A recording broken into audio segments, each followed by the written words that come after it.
And what happens is if you don't understand that you are enough, that you are worthy, if you're not authentically living your life and you seek something outside of yourself for that, one, you're going to go into that stress mode. And when you go into those modes of stress, there's increased inflammation, there's decreased immunity. That also leads you, when you're stressed out, to live a lifestyle that's not very healthy either. That's why 5 years ago, I was overweight, I was diabetic, I was hypertensive, I was on prescription medications. And, it really took waking up from that, healing myself from that, I was able to reverse my conditions in a very, very short period of time.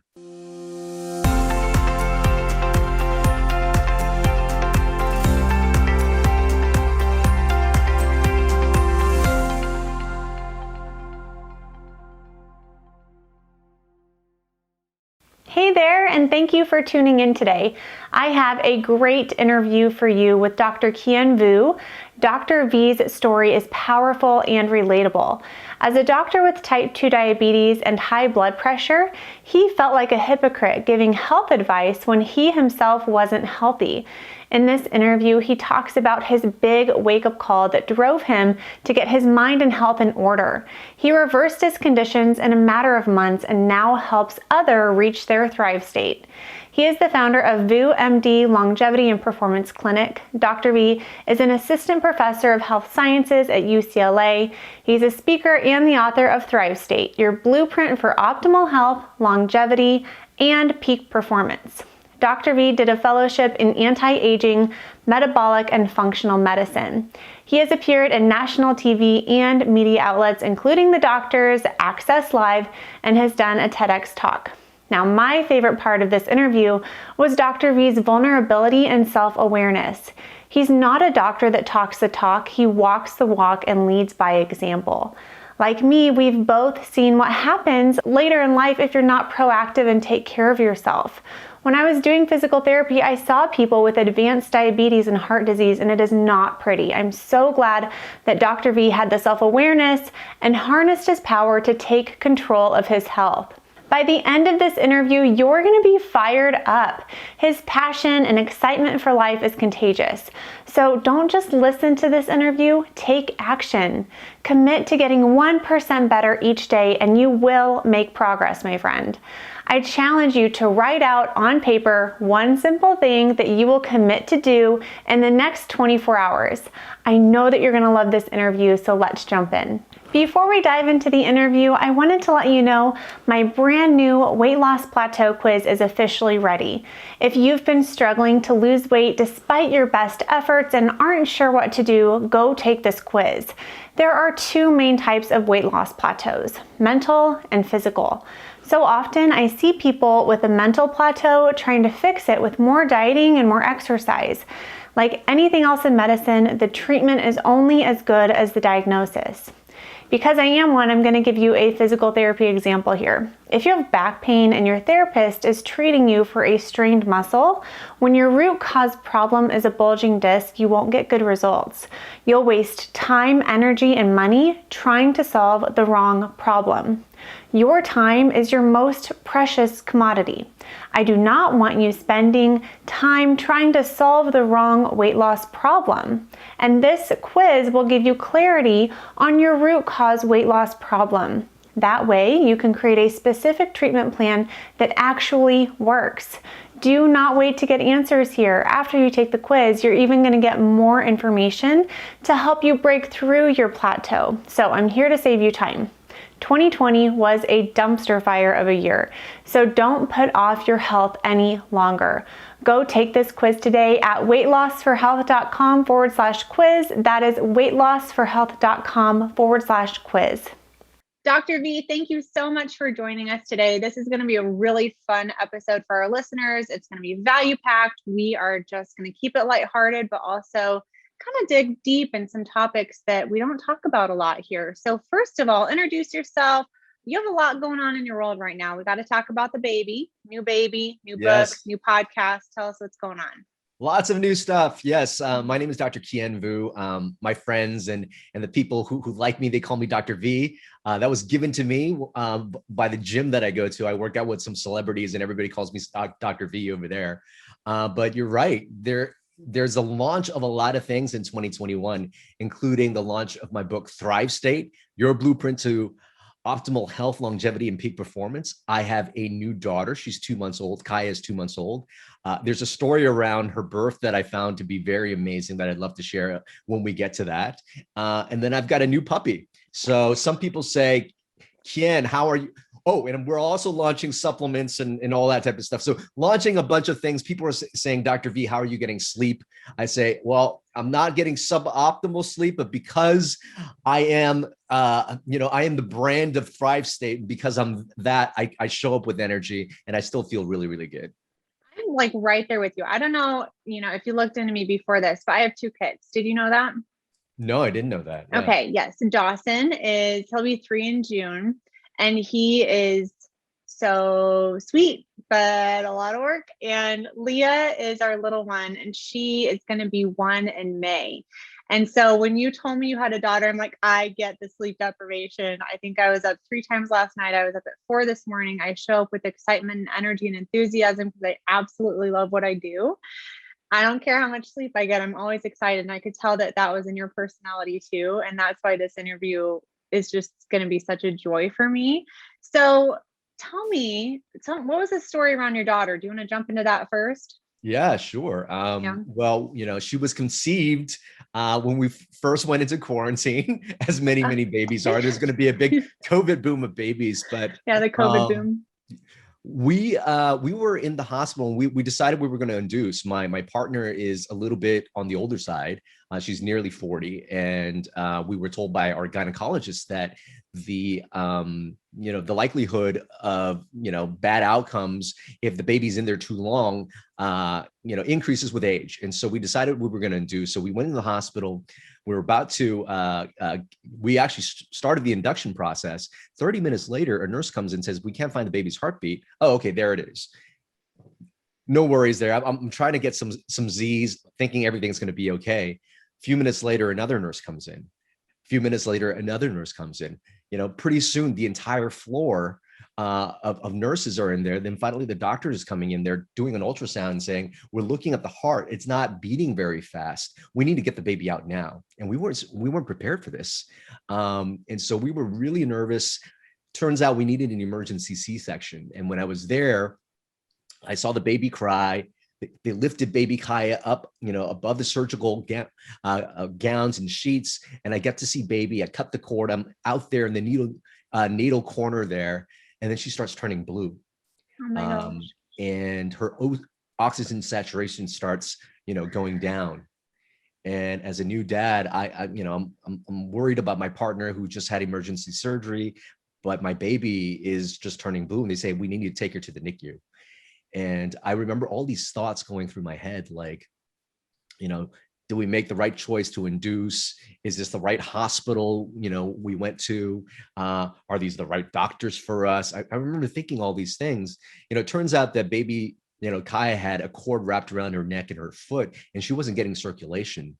And I was just feeling, what if she had some kind of cognitive or health deficit because she didn't get her circulation? And I finally held her in my arms, for the first time. And when I held her, she had a tube down her nose, a tube down her mouth, an IV coming out of her little arms. And I was just looking at her and I was just thinking, well, what if she did have a deficit? Would that change how much I love her? No. The fact that she could just be there, no matter who she is, no matter how she's coming into this world, I love her no matter what. And she's completely deserving of love. And that was really healing for me, because throughout my life, and part of my story, as I know we'll get into, is me not feeling like I was enough or worthy for love. And I did so much chasing, in terms of chasing things outside of myself, thinking that those things would bring me love and worthiness. But as I looked at her, I said, you know what, this girl is just pure love, and I love her no matter what. And that's what I want to instill in her always. But for me to be able to recognize that the fact that we've entered this world, we are all love. We are all pure love. We are all pure energy, and we all are worthy.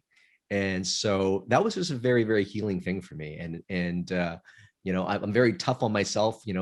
Back throughout my life. But, giving myself a little bit of grace and giving myself a little bit Mhm. more self-love is something that I've learned to do since having Kaya.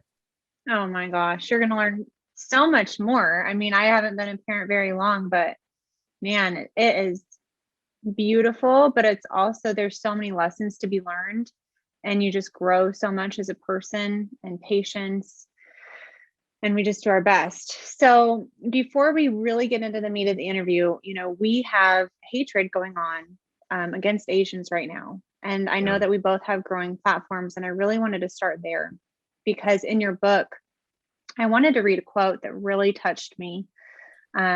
You said that in your book, you were constantly teased and bullied, and you didn't see people who looked like you doing what you wanted to do. And you said, I didn't know it at the time, but this childhood desire to be someone else, this feeling that I wasn't enough as myself, would dog me for years and prove to be the seed of my adult illness. And that's going on right now. This hatred is affecting people. It's killing people. It's affecting their families, that ripple effect. So can you speak on that a little bit? Yeah, sure. I mean, the hate that's going on in the world right now is real. It's truly the virus. In fact, it's more of the virus than the coronavirus is ever, and it affects both sides. It affects the victims of hate, and also affects the hater. And unfortunately, it's all rooted in fear and insecurity that comes from our amygdala. We still have a 2 million-year-old brain, and that amygdala gives us fear responses that tells us, hey, things are safe or things are not safe. But where do we learn that? We learn that from ideas that are floating around. And unfortunately, there are, ideas of separation of us versus them, rather than we are entire, human species and humanity. Um, and it's those ideas that people start to, take in as they learn, and that comes across as hate. Now, when I was a kid, I was bullied. I was made to feel less than, and I always thought of myself as being inferior. And all those thoughts of not being enough, not being worthy, some of it had to do with the racism I felt, when I was a kid. And as I grew up, I was always trying to chase something outside of myself. I tried to put on a mask. I remember, I went to school in Chinatown, and I was asked to speak the Pledge of Allegiance. And the school I went to at the time was mostly immigrant people. And I remember not wanting to sound like an immigrant. I told myself I needed to sound American. In fact, I sort of even sounded like this as a 5-year-old kid, something like that. I knew I didn't want to speak with an accent Yeah. because I was Yeah. so ashamed of that part of me. And because of that, I'd always sought something external, something outside of myself that I used, to prove my worth, whether it be Yeah. my status, whether it be money, whether it be a car, whether it be a position at the hospital. I used that white coat to hide that not enoughness I had inside. But, the Dalai Lama had a very, poignant quote, and he said what he found most interesting about humanity is, he said, man, because he would sacrifice his health in order to make money, and then sacrifice his money to recuperate his health. And what happens is, if you don't understand that you are enough, that you are worthy, if you're not authentically living your life, and you seek something outside of yourself for that, one, you're going to go into that stress mode. And when you go into those modes of stress, there's increased inflammation, there's decreased immunity. That also leads you, when you're stressed out, to live a lifestyle that's not very healthy either. That's why 5 years ago, I was overweight, I was diabetic, I was hypertensive, I was on prescription medications. And, it really took waking up from that, healing myself from that, I was able to reverse my conditions in a very, very short period of time. Now you have overcome a lot, right? And I just want to point out something. We all come from joy. We all are love, and so this hatred is just so sad because Yeah. that's what I see. I see humanity as one. I need you to tell me the story of your childhood. Coming over, dealing with illness. And I also need you to tell me about how you felt like a hypocrite as a doctor, as a sick doctor treating sick patients. And what was the light bulb moment when you were treating a terminally ill that made the rest of your, it changed the rest of your life? I need to hear Yeah. that story.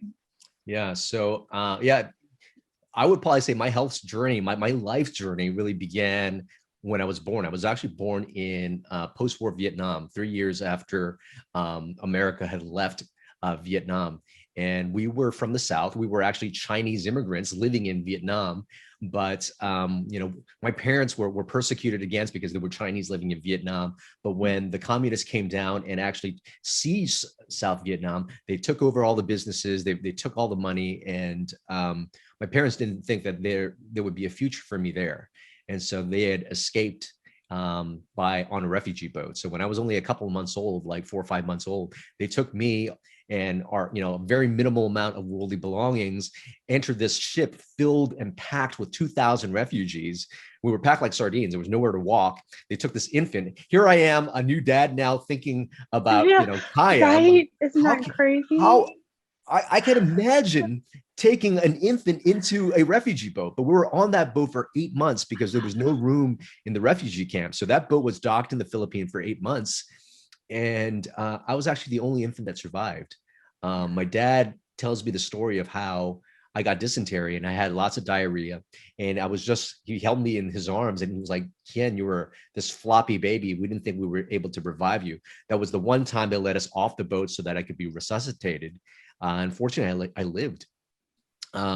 When there was room that opened up in the refugee camp, we were in the refugee camp for 3 months, and then a Catholic church sponsored us to Los Angeles. And you would think that, hey, a kid who's made it through, a really rough beginning would feel very grateful that he's alive in life, but that wasn't the case. At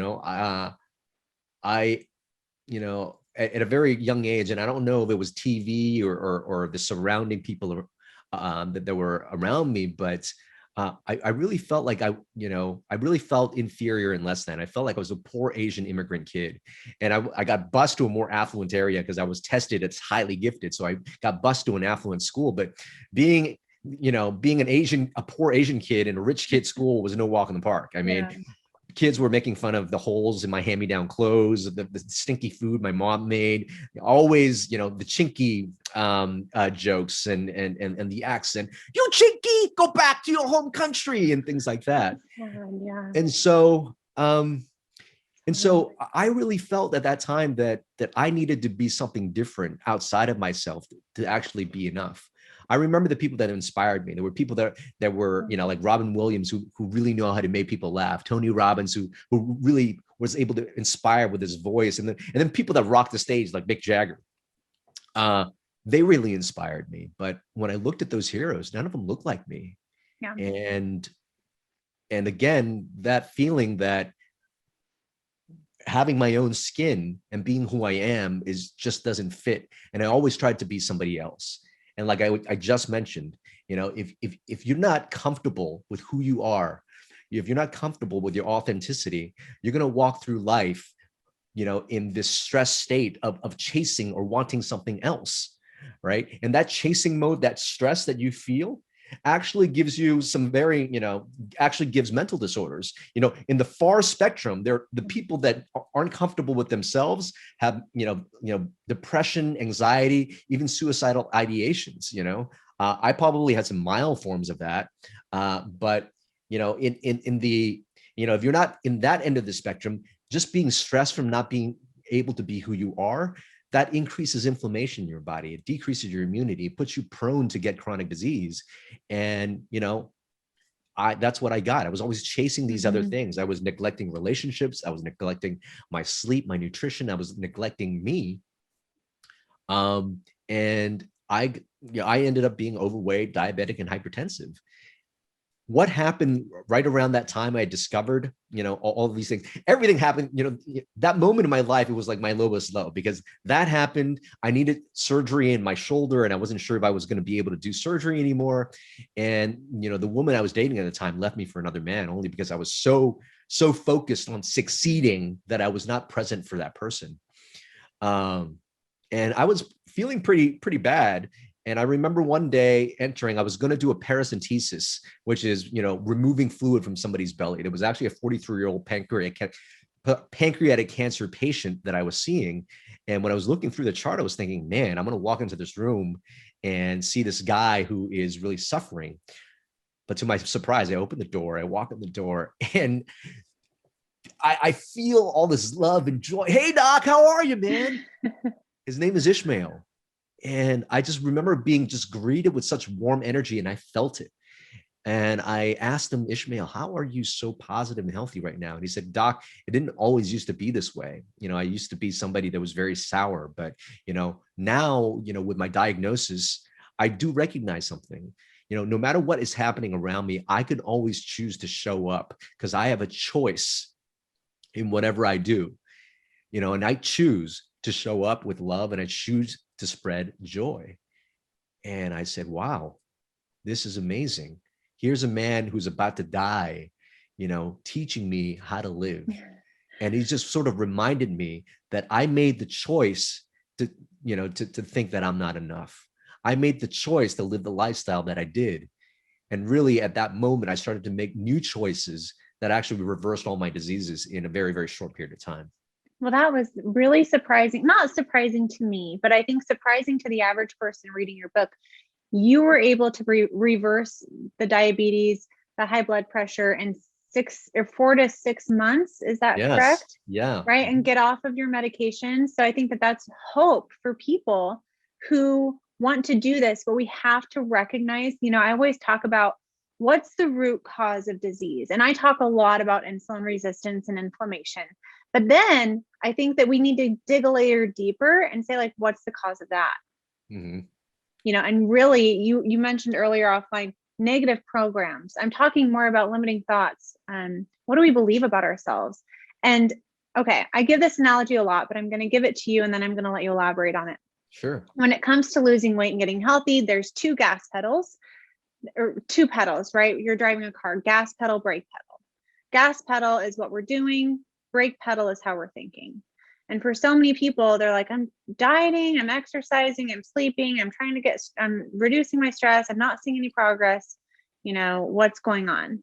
And I'm saying, and I'm listening to them and I'm hearing their language out of their mouth. I don't know how, all of these victimized statements that they don't even recognize. It's their blind spot. And so that's kind of what I view my role as, is not just pointing out how do we press on the gas, but how do we take our foot off the brake? How do I identify these limiting beliefs and thought patterns? And so I'm really working through that in my own coaching. I want to know how you did it. I think obviously there's some sort of aha wake up call with Ishmael was yours. But what practical steps did you take to identify and overcome your own negative programming, your own limiting beliefs? Great question. So when I found out that I was diabetic, I said, okay, what do I need to change now? And I worked on the physical things. I worked on sleep, nutrition, and exercise. And I noticed results very, very quickly. But then I also knew that I was getting a lot of stress. And how do I start relieving that? So I did a lot of personal and inner work. I attended personal development seminars. I went around the world doing, plant medicines and journeys and things like that. So I went really, really deep, and I studied up on epigenetics. I studied up on anti-aging and regenerative medicine. And I've got, some of the world's best teachers in nutrition, in integrative medicine, to really understand what exactly are the root causes of disease. And so when I got the physical things down, I was surprised to find out that everything that our DNA is exposed to actually speaks to our DNA. There's so many energies that are out there. There's sound, there's noise, all these energetic signals, our body translate those signals into molecules that then speak to our DNA. And it's how that DNA is being spoke to that actually turns on certain genes, turns off certain genes that actually create how a cell behaves. So I talk about, a cell actually has two directions. If you give it everything it needs, if you give it all the right energy it needs, and I call this the bioenergetics of a cell. If a cell has the right bioenergetics, it will flourish, it will thrive, it will live a long time. It will give you optimal health, longevity, peak performance, and a bulletproof immunity. But if cells are suboptimal, then what happens? Because we're all made up of cells. If your cells are suboptimally functioning, your bodies are going to start to shut down. A suboptimal cardiovascular system will give you atherosclerosis, heart attack, and stroke. Suboptimal neurological system will give you dementia. It will give you Alzheimer's disease. Suboptimal immune system will give you autoimmune disease and cancer. So the root cause of disease is actually not giving the cell the energy or the energetic signals they actually need. But here is the good news. The good news is this: that bioenergetic state, what I call the thrive state to reach optimal performance, longevity, all that is actually things that we can control. We can control them with these lifestyle factors, and they are sleep, nutrition, movement, stress and emotional mastery, our thoughts and mindset, relationships, and purpose. All those things are things that we can control. All those things are energetic inputs that our cells and our DNA listen to on a moment by moment basis. We give the cells the right signals, it's going to behave the right way and to get us into the thrive state, not into the disease mode. But however, if you, again, not conscious about those things and you don't give your cells the right signals, that's when you get symptoms like brain fog, like fatigue, like rashes on your skin, like arthralgias, like pain, and eventually chronic disease. That's when you're in a suboptimal, or what I call the stress or survive state. I want you to say those one more time. People might have rewound this episode. Will you kind of talk about that one more time? Just bullet points, nutrition, stress, so people can kind of let that sink in and reflect on, what am I working on? But then what are some opportunities where I could, get even better here? Sure. So those 7 things, I call them the 7 bioenergetic elements, or the 7 B's, and they are sleep, nutrition, exercise or movement, stress and emotional mastery, relationships, our thoughts and mindset, and finally, purpose. I think that last one is so overlooked. And it's funny because I was doing a one-on-one coaching call and we were really talking about her goals. And I always like to say, like, the goal isn't really the goal. You want to lose 30 pounds. That's not really the goal. What do you think losing 30 pounds is going to allow you to do? And that is the true goal. How is that going to make you feel? That is the true goal. And so she really brought up purpose, and passion. I think passion was the word that she used. She goes, I don't have any passion anymore. So if you were to, I want you to imagine somebody who's just kind of overwhelmed, maybe where you were before you met Ishmael, and overwhelmed, sick, apathetic. I think apathy is a really, really big emotion, but apathy, I think, is a secondary emotion to fear. So I like to say emotions are like pancakes. Fear is usually at the bottom.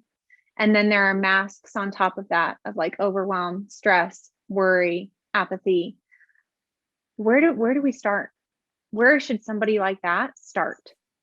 That's a great question. Well, one, I think people could buy my book Thrive State at thrivestatebook.com. And I'm really being serious, because that's a great book. It's a good book. There's a lot of really good science-based information in there. Yeah, because I really feel like that book's going to empower people. I mean, people that basically want to live their best, people that want peak performance, people that want to live a long time, people that want optimal health. You get that. And then guess what? When you have that, you're going to be free of chronic disease. That's another bonus. So, I know there's a lot of stuff that's out there, but if you could just start with my book, and with my book, I talk about those 7 things, and I would probably say this: once you recognize those 7 things, and it gives so many, practical things people can do to kind of change their health state. Recognize that as you start to change one thing, energetically, you're putting new energy into your system. And what that'll do is it'll start to make you feel better, so you could do the next thing easier and the next thing easier. So all these things are going to be easier as you take on new habits. So where do people start? Number 1, know the framework, know this bioenergetic model that I talk about in Thrive State, and recognize that when you focus on these 7 things, you're going to be able to get back on track. And so you're going to list a bunch of things. After reading the book, I say, choose the easiest thing first. What's the low-hanging fruit for you? And then do that, because once you do that, you're going to create energetic momentum, and the next thing's going to be easier, and the thing after that's going to be easier. And pretty soon you're in Thrive State.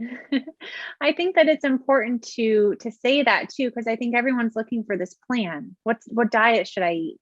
And we focus so much on food, but that is one of the 7. You know, what you eat is only a component of your entire healthy lifestyle. And I think that there is not one rigid do this plan, because every single person is different. What I tell people is like, are you drinking your water? Are you on your schedule? You know, I think that it's funny, you're like, buy my book, and I'm thinking, when are they going to read it? Do they need to even take a step back and put that on their schedule, put learning time on their schedule? And That's I a think great point. I think it's okay to not execute. I think that there, you know, the stages of change, right? The pre-contemplation, contemplation, whatever, action, yada, yada, yada. It's okay to hang out, you know, in pre-contemplation and contemplation and just learn without doing. And I really actually encourage people to go slow with this. I mean, people hear, oh, he reversed his diabetes and heart disease in 4 to 6 months. And I'm thinking, look at where he's at in life. Look at what other commitments was going on. Don't compare yourself with someone else. You know, use his story for inspiration, but go at your own pace. I think that that's really helpful to think about as well. So I want to know. It's got to go feel ahead. good, right? Your journey's got to feel Mhm. good for you. So I agree with that. How do you help so tell me about your work a little bit. Do you do clients? I know you do like a lot of media, a lot of speaking, a lot of book stuff, the podcast. I just want to know what you do. Do you do one-on-one coaching? And if you do, what does that look like with you? Sounds good. Yeah. So I am still a assistant clinical professor at UCLA. So I work at the hospital a couple of days a week, still teaching residents, while giving them all this new information. Because guess what? As going to medical school, having an MD doesn't mean I learned how to be healthy in medical school. It was things that I learned outside of that. So Amen. part of that is sort of teaching a new paradigm to the residents who are going through the UCLA program. Then I have a concierge practice that I work primarily with men, and I put them through something called the HERO prescription. That's HERO. And it's really my one-on-one and group program. I work with them one-on-one, but I really do feel that having a community of people that give you accountability is going to get your results faster. And what is the HERO prescription? 1, H is for hunger, E is for energy, R is for reclamation, and O is optimization. So what does that entail? Hunger is your why. You know what? When I was sick, I needed something beyond myself, which at the time was my parents, which at the time was my nieces, my nephews, and it was also my patients. It was like, hey, I'm this doctor giving medical advice, but I'm sick. This cannot happen. So I really took it upon myself to make that change. So what drives you? What is your hunger? Who is your why, or what is your why? Is it your children? Is it your organizations? And really tapping into that person's why will give me the leverage, for them to take on the actions, for them to, reach their thrive state. Next is energy. And the energy is really about my book, reaching the thrive state, mastering those 7 lifestyle things to kind of put you in prime position, not to get disease and for you to be performing your best. The R part is reclamation. Can you see yourself not as a person who is sluggish or who might be a little bit overweight? Can you see yourself as this new thriving person? Can you claim this new version of yourself? And can you envision and embody that new version of yourself? Because that's who you'll need to show up every single day as you do the habits that will get you into thrive state.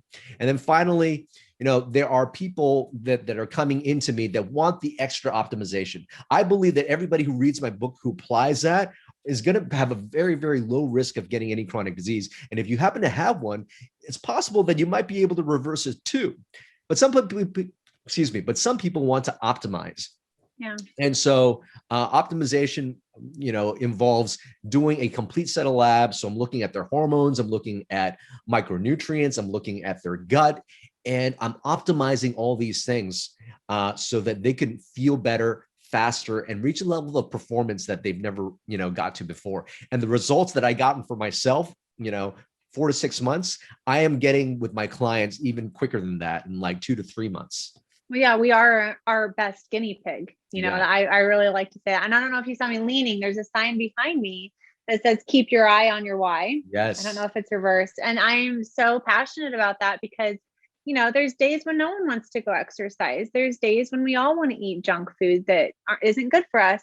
But if you connect with the why, that's helpful. And I like to tell people, if you cannot clearly tell me your why in 10 seconds or less, and if it doesn't include someone other than yourself, it's not clear enough and it's not strong enough. That has to be something you can pull out of your pocket whenever you need that little extra motivation. Yeah. So I really like that you said that. I want to dive into a quote that was in your book that I found really, really cool. So, and it kind of goes into, I believe, the R. Will you say the R again of the hero? Reclamation. Reclamation. That's such a strong word. Okay. Your quote is, living a purposeful life can have a beneficial effect on your health, an effect that manifests itself on a basic level. This all may sound simplistic or new agey, but epigenetics research demonstrates that by tapping into your state of, what is this word? Something happiness. Eudaimonic happiness. Yeah. Even doctors have to Google. The joy you feel when you have a deep meaning and purpose in your life, you can activate the genes that give you better health, better immunity, and reduced inflammation. And I think that is so important. It's something that I'm really learning more about. So how do you suggest, I want some concrete things here. I have some ideas, but how do you coach people through identifying limiting beliefs, limiting thoughts? What questions do you tell them? Do you tell them to journal? Do you tell them to pray? How do they do this?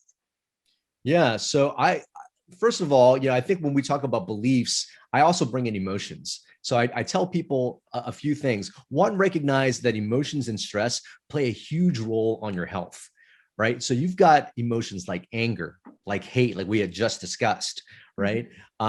Like resentment, like fear.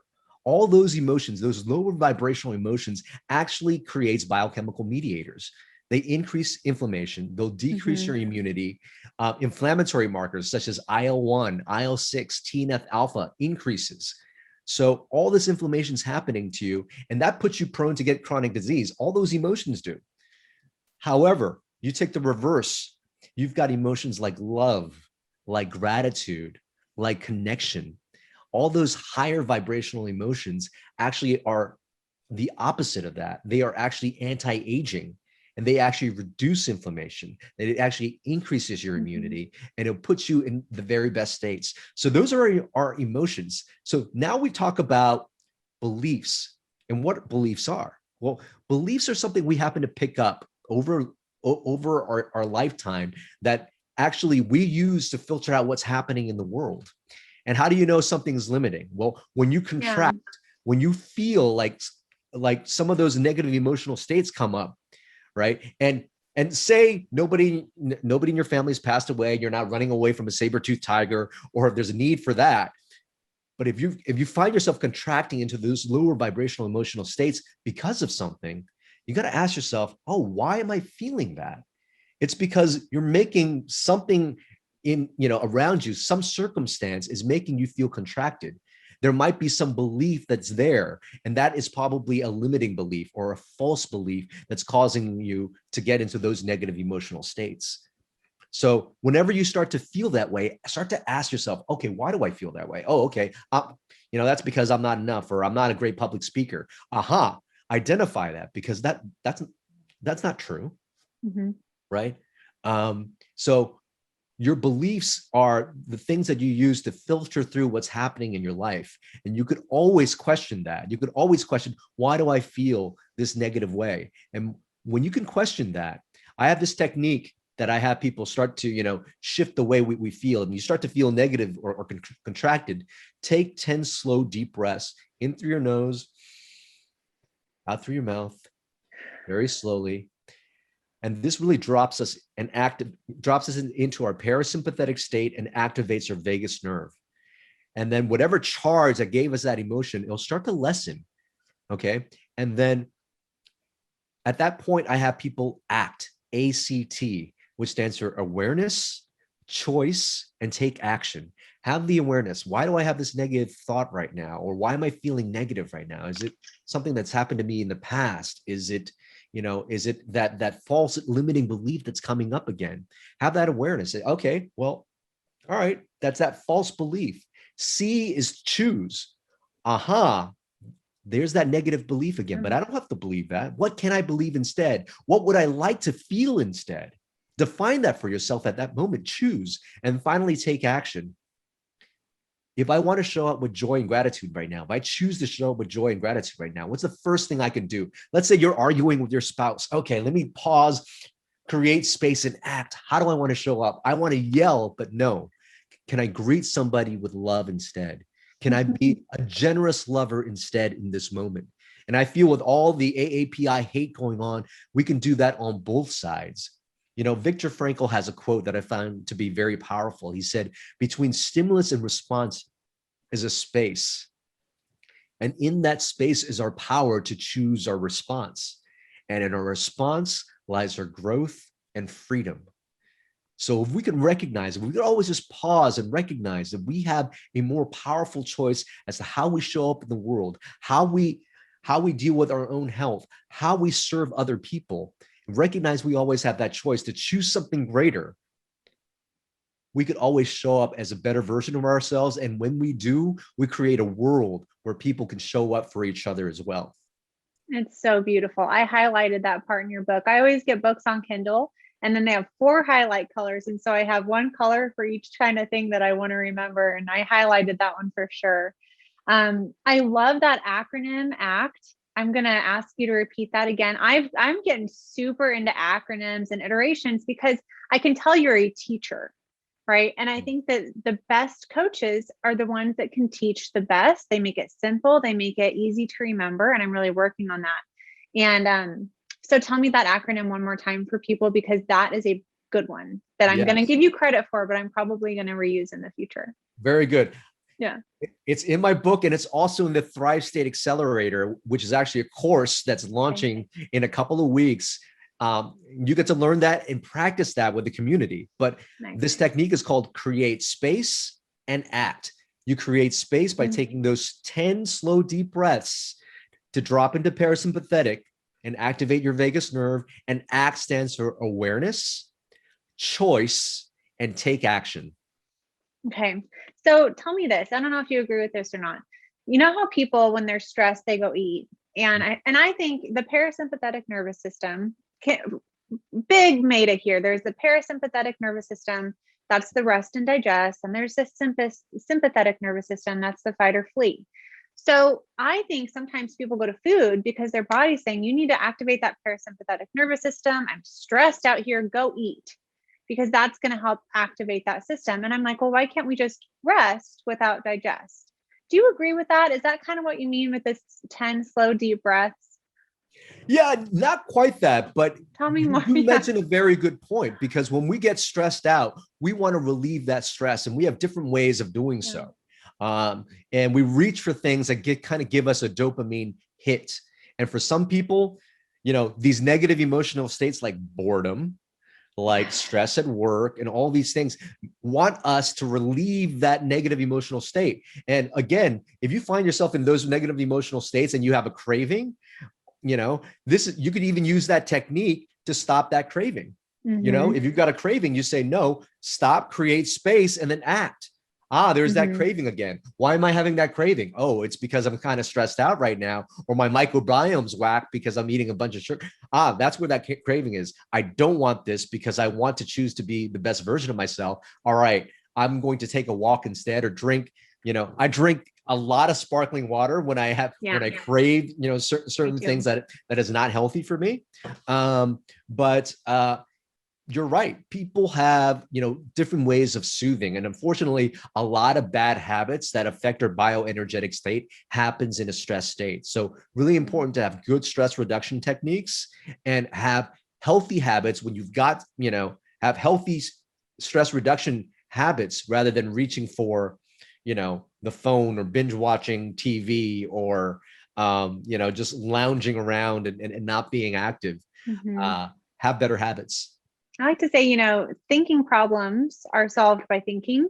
And for me, that's been so powerful to get up in the morning now that my daughter's sleeping and just be still with my journal and just like access some of those deeper thoughts and access who I want to be and how I want to show up in the world. And it just sets the day off on such a more positive, joyful note. So That's a great point. yeah. I love journaling as a means to reduce stress. And you have to recognize this too. Sometimes journaling isn't about thinking. Sometimes journaling just getting all the junk out of your head. So recognize this, and this is sort of kind of where hate comes from too, because no child born, starts hating people. You never see that in children. People learn that. And so where do they learn it? You've got thoughts and ideas that have been floating around in the world for generations. And that's energy that gets picked up as thoughts. And those thoughts aren't necessarily yours. So if you start writing all those things down in a journal and dump that all out there, you see something you don't like, it's like, oh my God, did that come from me? Recognize that those thoughts might not come from you. And here's the powerful thing. You might not be able to choose your thoughts and they might come. What you can do is direct the focus of your thoughts and then start to change the meaning of thoughts and circumstances that come into your life so that it's something more empowering. Recognize that you have the power to do that. You have the power to write your story. If you write an empowering story, you're going to activate genes in your body to reach thrive state. Mm-hmm. In fact, I love that word focus. This morning, I put a post on Instagram, your focus, something your future, your focus becomes your future. And it's so true. And I think that we have to become more empowered. I'm still working through the book. I think it's very helpful. I am excited to get into the science stuff behind it.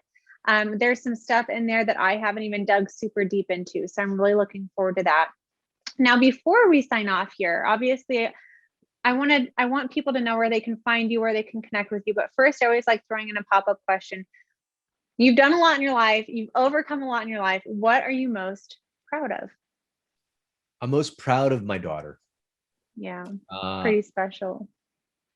So for so many different reasons. One, I've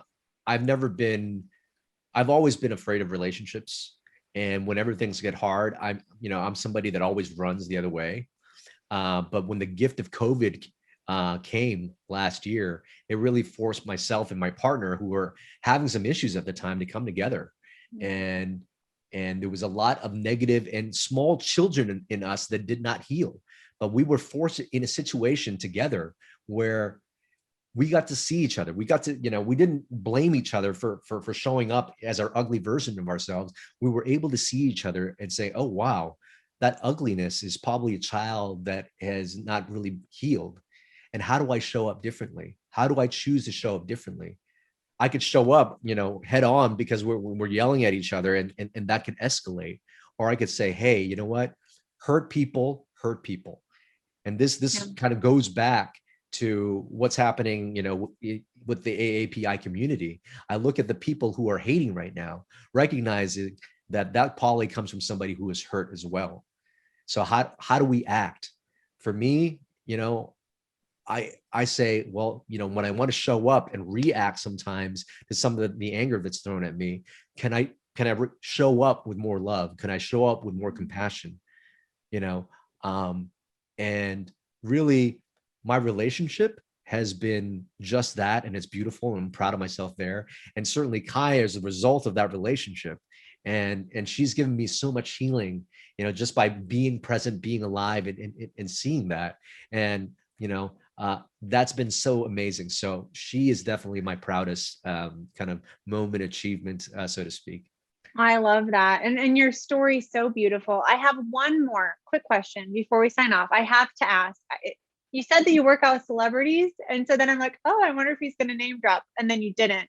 This is your chance to name drop if you so choose. I work out with AJ Buckley from SEAL Team. I've got Vinny Rodriguez from Your Next Girlfriend. I've got a few celebrities that I'm going to keep under wraps only because I'm also their doctor. But those are just a few. That's so fun. I'm such a nerd, such a Nebraska girl, right? We don't see anything around here. No celebrities live in Nebraska except for Larry the Cable Guy, and our football coach, Scott Frost, is a celebrity too. So where can people connect with you? People can buy my book, Thrive State, at thrivestatebook.com. If you get it now, there's a few free bonuses we're going to throw at you. People can find out a little bit more about me on my website, kienvuu.com. And I'm on Instagram, Facebook, TikTok, and YouTube at Kien Vuu MD. Awesome. Thank you so much, Dr. V. We will be in touch. Thank you for your time, your expertise, your passion, but most importantly, for doing the work, for leading by example, not just, you're doing awesome work, both online and offline. We so appreciate it. Thank you. Thank you for having me, Morgan. All right. Bye-bye.